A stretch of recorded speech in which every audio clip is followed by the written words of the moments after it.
Every night, I could hear the muffled sounds coming from the room my cousin Lily shared with her boyfriend Marcus. It only made my own restless cravings feel more intense. Gradually, I found myself drifting into fantasies about what it would feel like to have Marcus touch me. It all came to a head when Lily invited me to join her on a trip back to her hometown for New Year's Eve. At the station, I realized Marcus was coming along to meet her parents. I couldn't help but let my jaw drop slightly. He was about 6'3" and built like a pro athlete, the kind of man who was impossible to ignore. When he saw me, he gave me a slow, head-to-toe look over. He was wearing a pair of gray shorts that left very little to the imagination regarding his physique. He greeted me, but his gaze seemed fixed on my chest.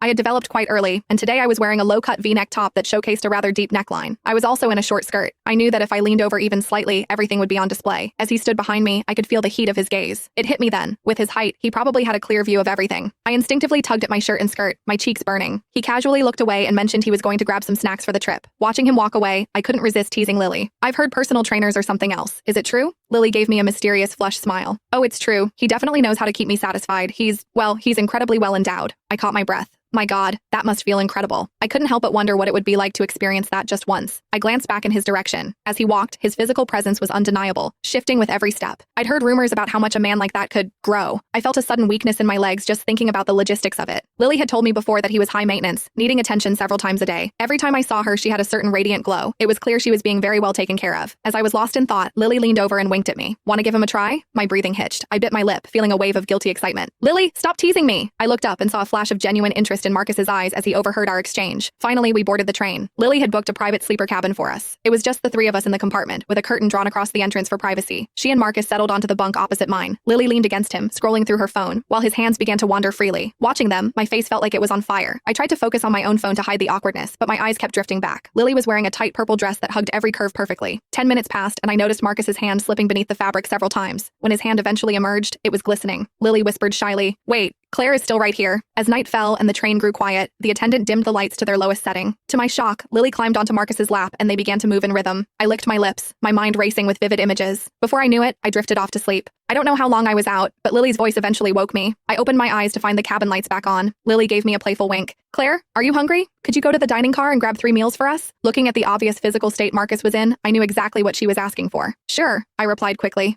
As I stepped out, I heard Lily's soft whispers behind me. To give them plenty of time, I deliberately stayed in the dining car and finished my own meal before heading back. But when I pulled back the curtain, I saw they were still in the middle of it. They were so lost in the moment they didn't even notice I was there. I quietly stepped back, but I couldn't help but peek through the gap. I was stunned by the scene, the sheer intensity and the positions they were capable of. I leaned against the corridor wall, my body feeling heavy and weak as I listened to the rhythmic sounds of their passion. About 15 minutes later, the sounds finally subsided. I walked back in, but as I did, my foot slipped. The meal containers I was carrying tumbled onto my bunk. A pair of strong, steady arms caught me. I looked up, and right before my eyes was the sight of the scattered food, sausages and meatballs, mixing with the vivid image of Marcus's imposing physical presence. My face turned a deep shade of scarlet. Lily rushed over to comfort me. "It's okay. You can just squeeze in with us. We're almost there anyway," Lily suggested. "What?" My heart hammered against my ribs, but looking at his staggering physical presence, I felt an inexplicable surge of adrenaline. Lily leaned in closer. She carried the faint, musky scent of their recent intimacy. "Marcus and I have a double-sized bunk. There's plenty of room for 3. Glancing at my own bed, which was now a disaster of greasy food and stains, I bit my lip. Okay, fine. I had originally intended to sleep on the outside edge next to Lily, but she insisted that since both she and Marcus tended to get overheated, they wanted me sandwiched in the middle. I had no choice but to agree. Marcus was massive, a wall of pure muscle. Once the 3 of us lay down, the true reality of the cramped space hit me. I lay with my back to him, but as the train swayed and groaned along the tracks, he kept brushing against me. The constant friction sent a slow, pulsing heat through my body. I had been so buried in my work for years that I'd never even had a boyfriend. Lily must have been exhausted from earlier. It wasn't long before her breathing became deep and rhythmic.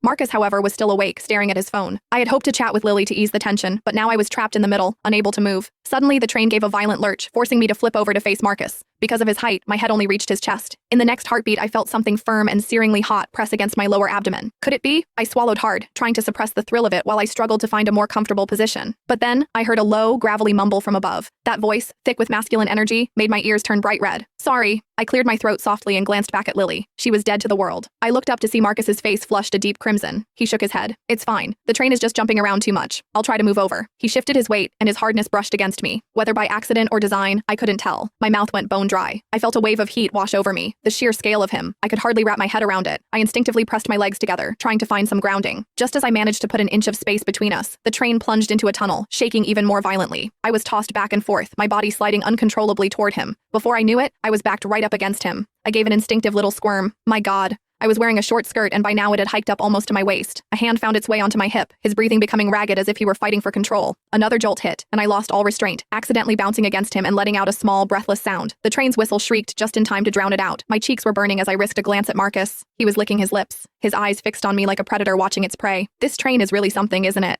I murmured awkwardly. Nervously, I scooted as close to Lily as possible, pretending not to notice that his heavy length was pressing firmly into the small of my back. I was damp with perspiration. A faint, salty scent of sweat filled the air, only adding to the suffocating tension. I bit my lip hard, closing my eyes and feigning sleep to escape the embarrassment. But even with my eyes shut, my body felt like it was on fire. I couldn't stop the images from flashing through my mind. Lily hadn't been exaggerating. He really was built like nothing I'd ever seen. The train skipped several more stations. The neighboring cabins had gone quiet and empty. It was just the three of us. Lily woke up briefly for a sip of water and then drifted right back to sleep. I considered moving to an empty cabin, but the moment the train started moving again, the swaying was so intense I couldn't even stand up. I had no choice but to stay pinned between them. Now, Marcus and I were face to face. In the dim light, I could clearly see the heat in his face. He was staring intently at his phone. I caught a glimpse of the reflection in the window and realized he was watching something incredibly graphic. Overcome with shame, I quickly turned away, but my body responded with a traitorous heat of its own. To avoid any further interaction, I stayed as still as a statue, pretending to be asleep. But the tracks were unforgiving. A massive jolt sent me sprawling directly onto Marcus. A low, hoarse groan escaped him. I was plastered against his chest.